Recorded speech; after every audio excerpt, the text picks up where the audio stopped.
लाडकी बहीण योजनेच्या लाखो लाभार्थी महिलांमध्ये सध्या एक चर्चा रंगलेली आहे. ही केवायसीची मुदत वाढली का? सोशल मीडियावर एक मेसेज इतक्या जोराने व्हायरल होत आहे की अनेक महिला त्यावर विश्वास ठेवत आहेत आणि पुढे शेअरही करत आहेत. पण या मेसेजमुळे एवढा मोठा गोंधळ निर्माण झाला की शासनालाच याबाबत अधिकृत स्पष्टीकरण द्यावे लागले आहे. नेमका या व्हायरल मेसेजमध्ये काय माहिती आहे आणि शासनाने यावर काय प्रतिक्रिया दिली आहे, शेवटपर्यंत नक्की बघा, कारण अनेक जण इथेच मोठी चूक करत आहेत. मित्रांनो, गेल्या काही दिवसापासून व्हॉट्सअप, टेलिग्राम आणि इतर सोशल मीडिया प्लॅटफॉर्मवर एक मेसेज मोठ्या प्रमाणात व्हायरल होत आहे. या मेसेज म्हणजे लाडकी बहीण योजनेच्या लाभार्थींना ई केवायसी संदर्भात काही महत्त्वाचे बदल झाल्याचा दावा करण्यात येत आहे. तर काही ठिकाणी मुदत वाढवण्यात आल्याचे सांगितले जात आहे, तर काही पोस्टमध्ये नवीन सूचना जारी झाल्याचे म्हटलं आहे. अनेक महिला हा मेसेज एकमेकांना फॉरवर्ड सुद्धा करत आहेत.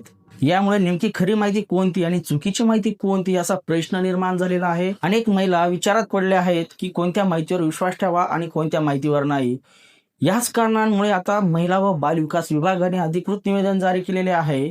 आता इथून पुढची माहिती प्रत्येक लाभार्थी महिलेने लक्ष देऊन ऐकलं पाहिजे, कारण शासनाने आपल्या निवेदनात स्पष्टपणे सांगितले आहे की सोशल मीडियावर फिरणाऱ्या काही बातम्यांमुळे नागरिकांची दिशाभूल होत आहे आणि याच ठिकाणी अनेक लोक गोंधळात पडत आहेत. कोणती माहिती खरी आहे आणि कोणती अफवा आहे न तपासताच अनेक जण ते पुढे पाठवत आहेत. यामुळे नागरिकांमध्ये गोंधळ निर्माण झालेला आहे. आता जाणून घेऊया शासनाने नेमकं काय सांगितलं आहे. महिला व बाल विकास विभागाने स्पष्ट केले आहे की ई केवायसी संदर्भात मुदतवाढ देण्यात आल्याच्या बातम्या या खोट्या आहेत. सोशल मीडियावर फिरणारे असे मेसेज, पोस्ट आणि दावे हे अधिकृत माहिती नसून निव्वळ अफवा असल्याचे म्हटले जात आहे. त्यामुळे नागरिकांनी अशा संदेशावर विश्वास ठेवू नये आणि कोणतीही माहिती मिळाल्यास ती अधिकृत संकेतस्थळावर जाऊन चेक करा.